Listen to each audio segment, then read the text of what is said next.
안녕하세요. 레알머니 원수경입니다. 주식시장의 혼탁한 상황이 지속되고 있는 상황에서 투자자 여러분들의 고민도 참 깊어지실 것 같은데요. 이럴 때일수록 간접 분산 투자로서의 펀드에 대한 기대감이 높아지는 것 같습니다. 네. 변동성이 큰 시장 상황에서 펀드 투자 효과적으로 실행하기 위해서는 이 펀드 투자의 기본 원칙에 충실하실 필요가 있겠는데요.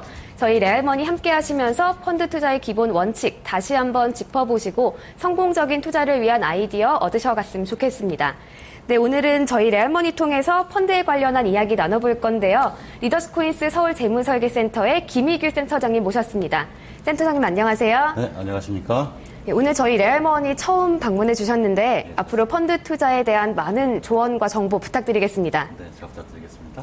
네, 먼저 오늘의 주제부터 확인해보고 본격적으로 시작해보도록 하겠습니다. 네, 오늘의 주제는 펀드 기준가와 과표 기준가입니다.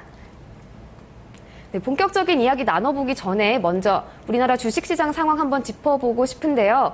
오늘은 코스피 지수가 상승 마감하긴 했는데 계속 저희 나라 주식시장은 해외 시장 상황 못 따라가고 좀 바닥에서 기고 있잖아요. 네. 지난주에도 주식시장 오르락 내리락 하는 일들이 몇 개 있었죠? 네. 네, 지난주도 뭐 아시다시피 저희 주식시장 어떤 장기적인 어떤 침체 국면을 계속 지루하게 이어가고 있었어요. 특히 최근에는 그 미국이나 일본 같은 경우에는 일본의 아베노미스로 대표되는 양적 완화 정책과 저환율 정책, 미국도 마찬가지 지금 양적 완화 정책을 펴고 있고 그러다 보니까 상대적으로 굉장히 큰 호조를 보이고 있는데 반면에 우리나라 같은 경우에는 어땠죠? 지난주에 네. 금통위에서 금리를 이제 0.25% 내려가면서 살짝 반등하는 모습을 보이기도 했었죠. 지난주 목요일 9일이었죠. 그때 금통위에서 기준금리를 인하하면서 저희 코스피 시장 오랜만에 23% 정도 상승을 했었습니다. 근데 그 다음 금요일 10일 날 어떤 일이 벌어졌었죠? 그 다음 날에는 또 주식시장 살짝 안 좋았던 걸로 기억하는데 엔달러 환율이 달러당 100엔을 돌파하면서 우리나라에 영향이 좀 있었잖아요. 네, 맞습니다. 그 바로 하루 뒤에 엔달러 대 환율이 100엔을 돌파하면서 저희가 그 금리 인하로 기대를 모았던 어떤 주식시장의 상승 효과가 모든 것을 다 하루 만에 깨먹고 말았는데요. 이렇게 이 변동성 커지고 그다음에 수익을 볼 수 있는 것 같은 기회가 자꾸 없어지는 것 같아지니까 최근 들어가지고 어떤 다른 대안 투자에 대한 어떤 관심이 높아지고 있고요. 그러다 보니까 요즘 펀드 투자에 대한 관심이 다시 높아지고 또 현장에서 사실 문의도 많이 들어오고 있는 게 사실입니다. 확실히 펀드 투자를 하면은 종목 투자보다는 좀 더 안정적으로 수익 추구할 수 있을 것 같은데요. 네, 먼저 오늘의 레알 포인트 3가지 짚어보고 본격적으로 시작해 보도록 하겠습니다. 레알 포인트 첫 번째, 지난주 펀드 시장 동향이고요. 네, 레알 포인트 두 번째, 모의 투자를 위한 포트폴리오 설정을 해보겠습니다. 네, 레알 포인트 세 번째는 펀드 기준가와 과표 기준가의 차이입니다. 네, 먼저 첫 번째 레알 포인트, 지난주 펀드 시장 동향 짚어보겠습니다. 오늘은 코스피 지수와 코스닥 지수가 동반 상승을 했는데 지난주에는 계속 좀 오르락 내리락 하는 모습 보였잖아요. 네, 펀드 시장 상황은 조금 어땠나요? 네, 지난주 살펴보면은 10일 기준으로 봤을 때요. 국내 주식형 펀드는 사실 좀 미미하긴 하지만 3주째 강세를 이어갔었고요. 반면에 채권형 펀드 쪽은 사실 금리 인하에 대한 기대가 있었는데 그 인하에 어떤 약발을 전혀 먹지 못하고 전체적으로 마이너스 0.2%의 성과를 보이고 끝났죠. 표를 보시면서 제가 유형별로 말씀을 한번 드려볼게요. 우선 지난 10일 공시된 국내 주식형 펀드의 주간 평균 수익률 한 주간 0.92% 상승한 것으로 나타났습니다. 금리 인하에 대한 기대감으로 코스피 200 인덱스 펀드 수익률 1.04% 상승해서 가장 좋은 성과 거두었고요.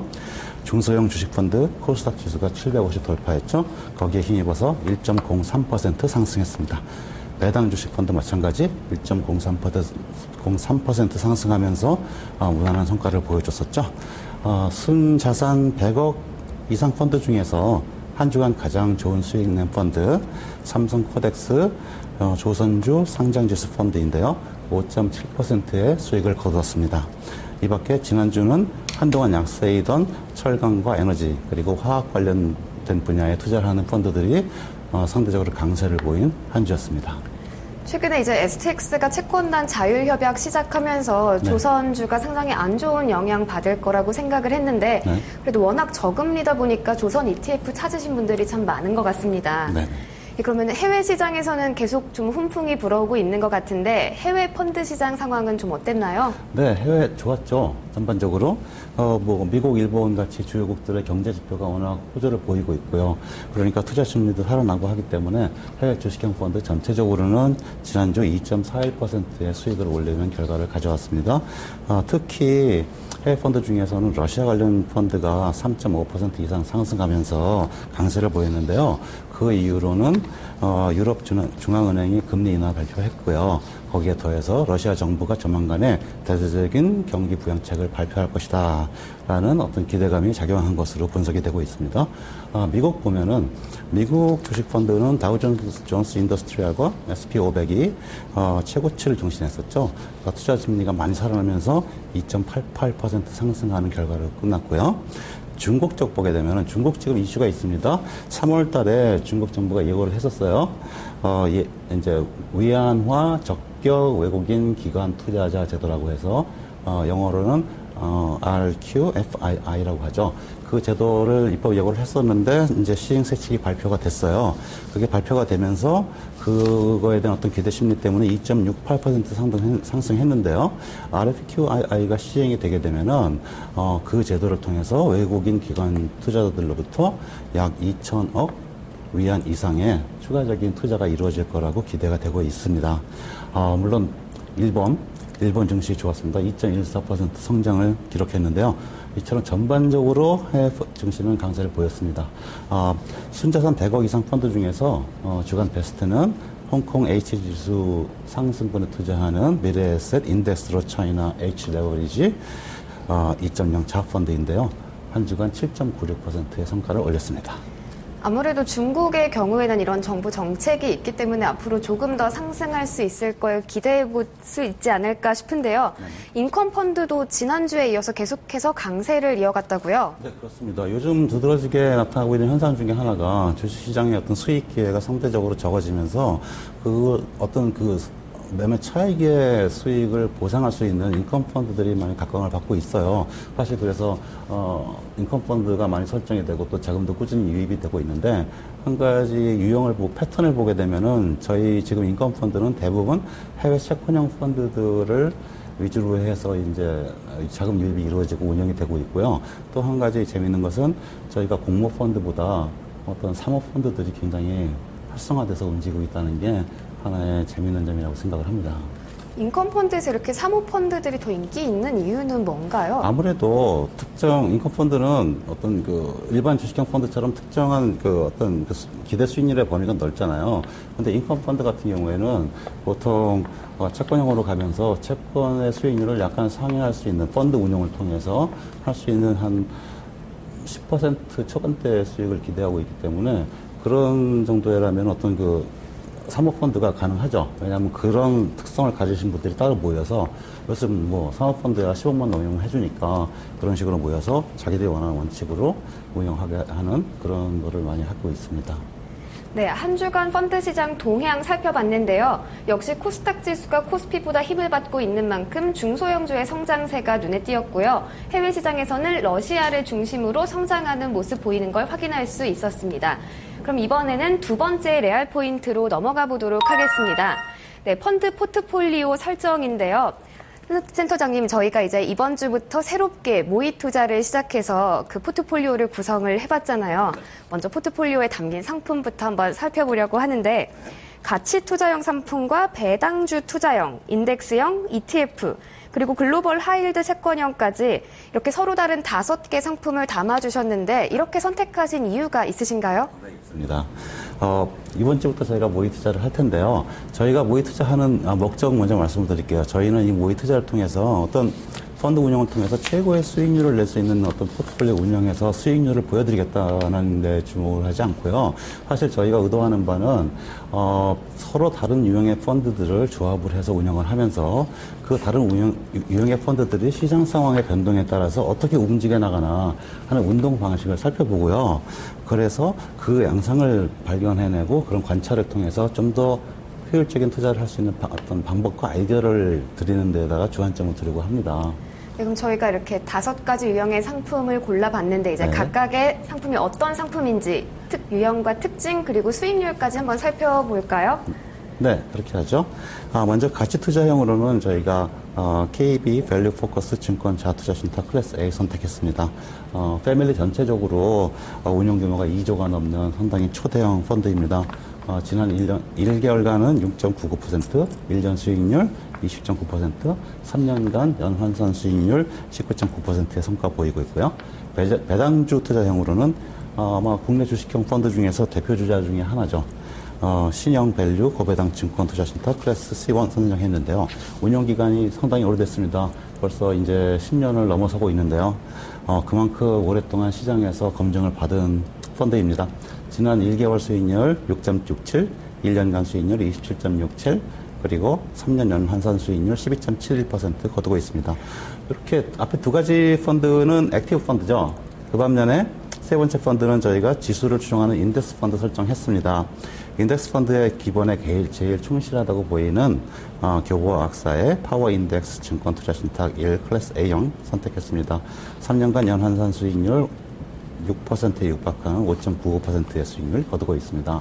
네, 각각 시장 대표하는 펀드들로 선정해 주신 것 같은데 네. ETF 상품 역시 상당히 규모가 큰 상품을 담아오셨네요. 네, 요즘 같은 시장에서 ETF를 저희가 안 볼 수가 없잖아요. 근데 잘 아시다시피 ETF가 저희 나라는 그 이유가 뭔지 모르겠지만 하여튼 운용사의 쏠림 현상이 굉장히 강해요. 그래서 사실은 2개 내지 3개의 운용사의 ETF 상품에 전체 ETF 운용 규모의 한 70% 이상이 몰려 있어서 과점 현상이 나타나고 있거든요. 그렇기 때문에 저희가 설정할 펀드는 그 중에 규모가 제일 큰 삼성 코덱스 200 증권 상장 지수 투자 신탁 편입시켰습니다. 그리고 마지막으로는 하이힐드 채권 펀드 담으셨죠? 네, 그렇습니다. 해외 하이힐드 채권 펀드를 한 종목 넣었습니다. 이 상품 국내 주식시장하고는 이제 격리가 돼 있죠. 분리가 돼 있는 일종의 대안 투자 상품입니다. 구체적인 종목은 요즘 각광받고 있는 얼라이언스 번스틴 운용사의 AB 글로벌 고수익 증권 투자 신탁 채권 재간접 A형 선택했습니다. 하이힐드 채권 펀드임에도 불구하고 상당히 안정적이고요. 꾸준한 수익률을 내고 있는 어떤 펀드이기 때문에 요새 말로 핫하죠? 요즘 핫한 상품입니다. 제일 인기 있는. 네, 그렇습니다. 저희가 이렇게 각각의 펀드별 특징과 수익률까지 살펴봤는데 사실 투자하는 입장에서는 위험지수 같은 것도 궁금하긴 하잖아요. 네, 그렇죠. 샤프 지수와 표준 편차는 어느 정도로 나오나요?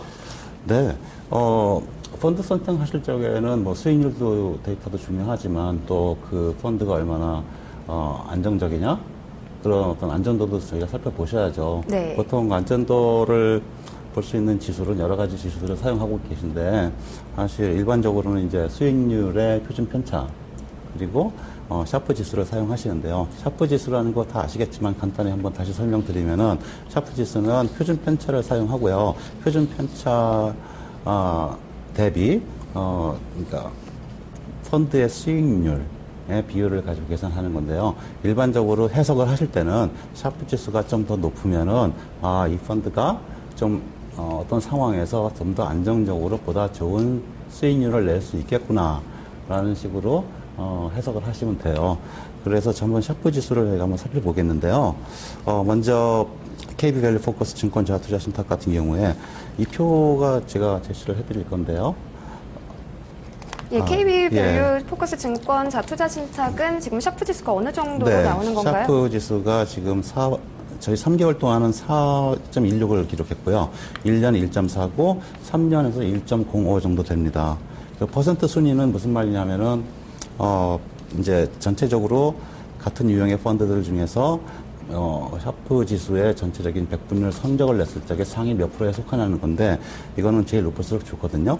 KB 저희 포커스 증권 자투자 신탁 같은 경우에는 퍼센트 순위가 2%에서 1%대에 계속 안착을 하고 있습니다. 상당히 높은 순위네요. 네, 그렇습니다. 그리고 마찬가지 배당주로 선택했던 신형 밸류 고배당 증권 투자 신탁 샤프 레이쇼 4포인트에서 3포인트대로 분포가 돼 있고요. 최근 6개월간. 그다음에 인덱스 펀드는 유형 평균을 조금 못 가고 있습니다. 사실 유형 평균이 워낙 낮고요. 근데 교보액사의 파워 인덱스 증권 투자 신탁 펀드 샤프 레이쇼 0.31%에서 마이너스 0.0포인트 대에서 움직이고 있고요. 저희 ETF 삼성 코덱스 200 ETF인데요. 샤프 레이쇼 3개월 0.73, 마이너스 0.73, 6개월 0.12, 0포인트에서 전 후반에서 움직이고 있습니다. 그 다음에 저희 대한펀드죠. AB 글로벌 고수익 증권 투자 신탁 채권 자간적 A형 샤프 레이쇼 좋습니다. 특히 최근 3개월에는 7.89 기록했고요. 6개월 5.25, 3.57 기록했습니다. 근데 이 펀드는 지금 같은 유형들이 지금 하이힐드나 해외 채권들이 워낙 좋기 때문에요. 유형 평균도 상당히 높게 나오고 있고요. 저희 펀드의 퍼센트 순위는 지금 3개월 안에는 32%대에 들어갔고 6개월 동안은 16% 안에 들어가 있으니까 상위권이라고는 할 수 있겠죠. 이게 샤프 지수가 높다고 그냥 무조건 수익률이 많이 나는 게 아니라 이 표준 편차까지 같이 비교해봐야지 정확한 수준을 파악할 수 있게 되는 거겠네요. 네, 그렇습니다. 네, 저희가 위험 지표까지 알아보면서 펀드 상품 특징 알아봤는데요. 이제 저희가 이번 주부터 모의 투자를 시작하게 될 텐데 모의 투자는 어떤 방식으로 진행되는 건가요? 네, 최초에 저희가 오늘 설정한 포트폴리오 그대로 운영을 할 건데요. 어느 시점이 되면 두 개의 펀드로 갈라서 운영을 하려고 해요. 서로 다른 두 가지 투자 방식의 결과를 시뮬레이션을 해서 그 결과를 비교하려고 하는 거고요. 그러니까 첫 번째 그룹은 최초에 설정된 펀드 그대로 종목이나 어떤 비중을 변경하시지 않고 그대로 시장의 변동에 100% 노출을 시켜서 운영을 할 겁니다. 반면에 두 번째 그룹은 저희가 시장 상황이 변동되면, 그러니까 뭐 주가가 왔다 갔다 하고 상승하고 하락하고 하는 이런 전체적인 국면이 움직이는 거에 맞춰가지고 종목도 그렇고 종목 간의 비중도 그렇고 저희가 아주 적극적으로 변경을 하는 걸 한번 시도를 해보려고 해요. 일종의 자산 재배분, 시장 상황에 따른 자산 재배분을 실행을 하는 거고요. 근데 이런 식으로 운영을 하면서 약간 시간이 경과하게 되면은 양쪽 그룹의 투자 성과를 저희가 비교할 텐데요. 그렇게 되면은 시장 상황에 대응해서 자산 배분하는 전략이 어떤 효과를 가져올 수 있느냐라는 것을 볼 수가 있을 거예요. 두 개를 비교해보면 상당히 재밌는 결과 얻으실 수 있을 것 같은데 네. 사실 저는 개인적으로 생각할 때 이 시장 상황에 따라서 유동적으로 움직이는 두 번째 그룹에서 좀 더 높은 수익률 나오지 않을까 하고 예상해 보는데 네. 센터장님은 어떻게 보시나요? 네, 일반적으로 아이디어 상으로는 그렇게 돼야 되는 게 맞죠. 그리고 그럴 확률이 굉장히 많은데 결과가 꼭 그렇게 나오지는 않습니다. 왜냐하면은 저희 주식시장에 영향을 미치는 변수들이 굉장히 많고요. 특히 자산 재배분이라는 게 환매 재가입이라는 프로세스를 분명히 포함하고 있기 때문에 시장에 영향을 미치는 변수들을 다 감안을 해보면은 결과는 의외로 다르게 나올 수도 있고요. 그거는 미리 저희가 속단을 할 수가 없어요. 다만 그 원칙을 꾸준히 적용을 했을 적에 어떤 결과가 나오는지 그리고 거기에 영향을 미친 것들이 어떤 건지 그런 것들을 평가를 해보면은 아마 재미있는 어떤 결과가 나오고 좋은 아이디어 얻으실 수 있을 거라고 봅니다. 네, 시청자 여러분들도 이렇게 두 개의 그룹 결과 함께 비교해 보시면 상당히 재미있는 상황 살펴보실 수 있으실 것 같은데요. 이번에는 마지막 세 번째 레알 포인트 살펴보도록 하겠습니다. 펀드 투자의 기본을 다시 짚어보는 백투베이직 시간인데요. 이번에는 저희 펀드 기준가와 과표 기준가의 차이점 알아볼 거잖아요. 네. 이게 사실 이름으로 보면은 펀드 기준가는 그냥 펀드의 기준 가격, 과표 기준가는 세금을 매기는 가격 이렇게 생각이 되는데 사실 무슨 차이가 있을까 싶거든요. 저는 이쪽을 잘 모르기도 하지만 이게 그래도 이름이 다른 만큼 차이가 있긴 있는 거죠. 예, 그렇습니다. 결국은 이제 펀드 과세 부분에서 나오는 용어들이잖아요. 근데 펀드 기준가와 과표 기준가 저희가 간단하게 설명드리기 전에 우선 과세에 대한 얘기이기 때문에 펀드 과세가 어떻게 이루어지는지 그 기본 구성 원리에 대해서 저희가 간단히 살펴보고 갈 필요가 있을 것 같아서요. 펀드에서 발생할 수 있는 소득이 뭐가 있을까요? 그러니까 예를 들어서 이제 먼저 주식형 펀드를 보게 되면은 먼저 주식형 펀드는 주식을 다루는 거니까 주식 매매 차익이 생기게 됩니다. 네. 사고 팔면서. 그래도 그 구성하는 주식 중에서 배당을 주는 게 있다면은 또 배당 소득이 발생을 하겠죠. 예. 크게 두 가지가 생길 거예요. 그러니까 주식형 펀드에서는 매매 차익과 배당 소득이 발생을 할 거고요. 그다음에 채권형 펀드 같으면은 채권도 역시 사고 팝니다. 사고 파면은 매매 차익이 발생을 할 거고요. 그다음에 채권은 주식은 배당을 주지만 채권은 이자를 주죠. 그죠. 예. 네, 이자를 주니까 이자 소득 발생합니다. 근데 또 여기다 국내형 말고 해외 채권의, 해외 펀드의 경우에는요, 해외 펀드는 뭐 주식형이면은 주식 이익이 발생을 하고, 해외 채권형은 채권 관련 이익이 발생을 하겠지만 해외 펀드이기 때문에 당연히 한 가지 더 환차익이 생기죠. 환율의 변동에 따른 환차익이 발생을 합니다. 그러면 펀드에서 발생할 수 있는 소득을 저희가 정리해 보면 5가지죠. 그게 뭐 주식 매매 차익, 주식 네. 배당 소득, 채권 매매 차익, 그리고 채권 이자 소득, 환차익 이렇게 5개가 되는 거죠. 예, 그렇습니다. 5가지가 되고요. 근데 이제 저희 국내 소득세법상에 지금 현재 국내 주식의 매매 차익에 대해서는 특정 몇 가지 정해놓은 경우를 제외하고는 포괄적으로 비과세하고 있어요. 그러니까 여기서 바로 이제 저희가 오늘 주제인 과표기준가랑 거래기준가의 개념이 생기는 건데요. 왜냐하면은 간단히 아주 말씀드리면은 우선 거래기준가라는 거는 아주 간단하죠. 그냥 통상적인 기준가고요. 그냥 펀드의 순 자산을 총 펀드에 가지고 있는 좌수로 나눈 거죠. 아, 그러면은 거래 기준가는 펀드의 순 자산 나누기 총 좌수면은 네. 과표 기준가는 어떻게 되는 건가요? 네, 과표 기준가라는 건 뭐냐면은 펀드의 기준가 중에서 과세되지 않는 부분을 제외한 금액이죠. 네? 예를 들어서 설명해 주시겠어요? 예, 그러죠. 예를 들어서 어떤 펀드가 특정일 거래 기준가가 뭐 예를 들어서 1145원.45다 했는데 그 옆에 과표 기준가는 986.74다 이렇게 표시가 돼 있어요. 그 말은 뭐냐면은 그 1145.45와 986.74 사이가 차액이 158.71이 생기잖아요. 그럼 그 차액만큼이 바로 이 펀드의 전체 수익 중에서 국내 주식 매매를 통해서 이루어진 그런 차익이라는 거죠. 국내 주식형 펀드에 투자할 경우에는 그러면은 이 거래 기준가와 과표 기준가의 차이만큼을 저희가 수익으로 또다시 얻을 수 있게 되는 거겠네요. 네, 그렇죠. 그러니까 그 부분에 대해서는 과세를 하지 않겠다는 뜻입니다. 그런데 네. 제가 또 하나 궁금해지는 게 있는데 네. 최근에 은행에서 제형저축 출시하면서 증권사에서도 제형 펀드를 같이 내놨잖아요. 네네. 이 제형 펀드는 비과세 상품으로 알고 있는데 네. 이렇게 주식 매매 차익에 대한 비과세랑 제형저축 비과세가 어떤 차이가 있는 건지 모르겠어서요. 네, 그렇죠. 근데 주식 매매 차익의 비과세는 저희가 어떤 대한민국 전체를 통괄하는 세제에 규정된 어떤 포괄적인 개념이고요. 그러니까 어떤 특정한 경우, 그러니까 뭐 대주주라든지 특수관계인의 어떤 그 주식 양도에 대해서는 저희가 세금을 양도소득세를 매기지만 그렇지 않은 일반 투자자들이 주식 시장이나 장외 시장을 통해서 거래하는 주식에 대해서는 그 차익에 대해서 비과세를 하겠다는 세금을 매기지 않겠다는 포괄적인 개념이고요. 제형 펀드에서 나오는 비과세라는 거는 어떤 특정 목적을 위해서, 그러니까 소득 공제죠. 그 다음에 어떤 그 이제 재산 형성을 도와주겠다는 의미에서 어떤 특정 상품에 대해서 특정한 자격을 가진 사람들만이 그 비과세 혜택을 볼 수 있게 만든 제도이기 때문에 굉장히 한정적이고 제한적이고 특정적인 제도고요. 아까도 말씀드렸지만 주식양도 차익에 대한 비과세는 포괄적이고 어떤 법제화된 제도고요. 그럼 네. 제형 펀드 같은 경우에는 이제 혜택을 받을 수 있는 조건이 되시는 분들만 이용할 수 있는 상품이라는 말씀이신 거죠? 예, 그렇습니다. 네. 예, 그러면 저희가 이렇게 펀드의 과표 기준과 매매 기준가 차이까지 알아봤는데요. 이번에는 펀드 클리닉 시간입니다. 실제적인 펀드 투자 사례를 가지고 이제 투자 전략 다시 재점검해보는 시간인데요. 먼저 사례부터 만나보실까요?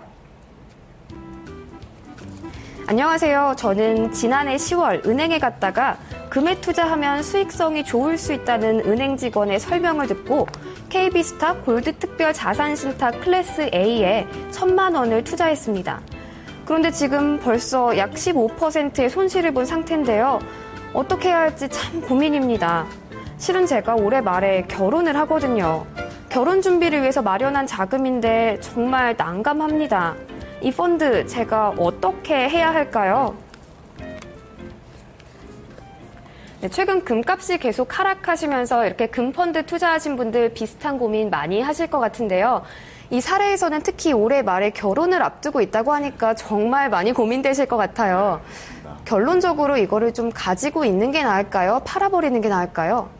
상당히 고민스러운 상황인데요. 일단 제가 이제 질문 주신 분 보고 이제 얘기 듣고 제가 한번 봤어요. 그래서 펀드가 어떻게 돼 있나. 이 상품 파생 상품입니다. 그러니까 금에 직접 투자하지 않고요. 일종의 커머디티 펀드인데 금 관련된 파생 상품들. 그러니까 주로 이제 금 선물. 예. 금 선물에 투자해서 운영을 해서 운영 수익을 내는 상품인데 과거에 지난해 금값 올라갈 때 좋았어요. 근데 수익률 살펴보니까 지난 1개월 동안에는 마이너스 5.79% 떨어졌고 6개월 수익률이 마이너스 14.81%, 1년 수익률 마이너스 7.16%, 3년 수익률은 물론 그 앞엔 좋았으니까 플러스 6.56% 기록하고 있습니다. 자, 결론적으로 말씀드리면 이분 같은 경우에 지금 문제는 뭐냐면은 특정 시점에 용처가 정해져 있다는 거죠, 자금이. 결혼을 하셔야 하니까. 이분은 연말에 결혼을 하신다고 했잖아요. 그럼 그때 분명히 반드시 집행되어야 되는 자금이기 때문에 지금 벌써 이제 봄인데 여름이 다가오고 있는데 사실 이분 같은 경우에는 수익을 추구하기 위해서 어떤 다른 액션을 하시기보다는 결론적으로 말씀드리면은 저는 환매하시고요. 손절매 하시고 환매하셔가지고 그거 찾으시고 회수하신 다음에 그거를 어떻게 다르게 운영해서 지금 선인한 부분을 충족시키신 다음에 결혼할 때 사용하시는 게 맞다고 봅니다. 요즘 정말 이분처럼 이렇게 금펀드 관련해서 상담 오시는 분들 참 많으실 것 같은데 네. 금값이 상당히 많이 떨어졌잖아요. 네, 그렇습니다. 금값이 이렇게 왜 자꾸 떨어지고 있는 건가요? 예, 간단히 이렇게 보시면 돼요. 금은 어떤 저희가 통화 시스템에서, 통화 경제 시스템에서 봤을 적에는 금은 어떤 하나의 대체 자산입니다. 화폐를 대체할 수 있는 자산이거든요. 그러니까 금값이 올라간다는 얘기는 사람들이 돈의 가치가 점점 떨어질 거라고 예상을 할 적에 자기의 자산 보존을 위해서 금을 찾게 되거든요. 그럼 금에 대한 수요가 올라가고 수요 공급의 원칙에 따라서 금값은 올라가게 되는 거죠. 그러면은 금은 결국은 금값은 인플레랑 관련돼 있다는 그런 관점에서 봤을 적에 최근에 금값 많이 떨어졌어요. 현재 온수당 제가 오늘 조사해 보니까 $1,400 수준으로 와 있는데 사실 작년도에 고점 대비해서 한 $400 이상 떨어져 있습니다. 많이 떨어졌네요. 네. 근데 왜 떨어졌냐 하면은 결국은 작년에서 지금까지 오는 기간 동안에 사실 그리스 문제라든지 여러 가지 어떤 불안정 요소들이 많이 사실은 어떻게 좀 완화가 됐어요. 사그라들거나 하면서 재택도 나오고 그러니까 그만큼 시장에서 봤을 적에는 인플레이션의 위험이 이 짧은 기간 동안에는 감소를 해왔단 말입니다. 그러니까 금에 대한 선호도가 그만큼 떨어지게 되고요. 네. 아무래도. 그 다음에는 그동안에 금값 상승을 주도했던 게 주로 헤지펀드를 포함해서 기관 투자자들이 금을 매수하겠다는 포지션을 계속 유지를 해왔거든요. 근데 이 친구들이 금 포지션에 축소가 있었어요. 그 다음에 사실 금 펀드 관련 펀드들은 대부분 파생이고 어떤 선물이나 그런 걸 매도함에 비해서 ETF 상품은 현물 보유를 합니다. 그런데 ETF 실물 보유량이 급감을 했어요. 이 기간 동안에. 그러니까 금이 많이 풀렸죠. 그러니까 공급이 늘어나니까 가격이 떨어진 거고요.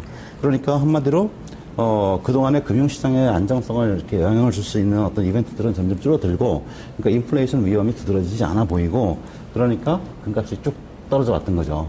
근데 벌써 작년 고점에 비해서 $400나 떨어졌다고 말씀을 해주셨는데 이 금값 하락세가 당분간 좀 지속될까요?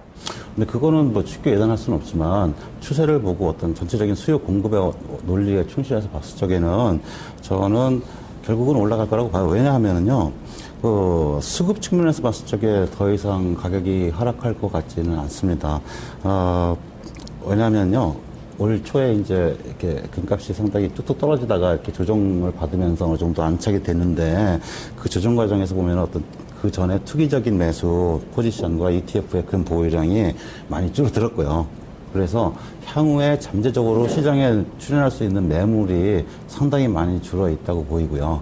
그 다음에 실제 소비 측면에서 봤을 적에 수요는 여전히 존재합니다. 특히 인도나 중국 같이 이렇게 대량 소비가 가능한 국가들이 요새 귀금속이 많이 이제 점점 더 많이 수요가 늘어나잖아요. 네. 그러면 소비는 증가할 수 있다는 거죠. 그죠? 반면에 또 최근에 우리 미국이나 일본 다 기본적으로 양적 완화 정책을 적극적으로 피고 있습니다. 더군다나 화폐를 막 찍어내고 있잖아요. 그러면 통합 팽창을 유도하는 건데 의도적으로. 그렇다면 그거는 본질적으로 인플레이션에 대한 우려를 가지고 갈 수밖에 없어요. 이런 식으로 돈을 찍어내고 그 찍어낸 돈을 돌려가지고 경제를 활성시키다 보면은 이게 분명히 인플레이션이라는 게 올 거다. 라는 심리가 작용을 한단 말이죠. 그럼 이런 것들이 이제 수요가 존재하고 인플레이션이 올 거라고 보고 그다음에 지금 앞으로 시장에 쏟아져 나올 매물들이 그렇게 많지가 않고 이렇다면은 금값이 언젠가 다시 올라가겠구나, 서서히, 라는 예측도 가능한데, 다만 그 시점에 대해서는 누구도 알 수 없는 거잖아요. 근데 그러니까, 금값이 올라갈 가능성이 높아질 수 있는 거니까 장기 투자하시는 분들의 경우에는 보유하시는 것도 나쁘지 않겠네요. 네, 지금 이미 투자를 해 놓으셨고 손실을 보신 상태인데 지금 손절매라든지 해서 그 손실을 확정시키고 현실화시키시는 게 마땅치 않으신 분들은 중장기 투자에서 관련 보유를 하시는 것도 나쁘지 않은 전략이라고 봅니다. 네, 저희 오늘 레알머니 통해서 이렇게 금펀드 투자 전략 다시 짚어보고 이에 앞서서는 펀드의 과세 제도 알아봤는데요. 또 모의 투자를 위한 포트폴리오도 새롭게 설정했습니다. 앞으로 저희 포트폴리오가 어떤 수익률 낼지 기대해 주시기 바라고요. 오늘 도움 말씀 주신 김희규 센터장님 고맙습니다. 네, 감사합니다. 네, 그럼 저는 내일 이 시간에 절세 팁 가지고 다시 돌아오겠습니다. 감사합니다.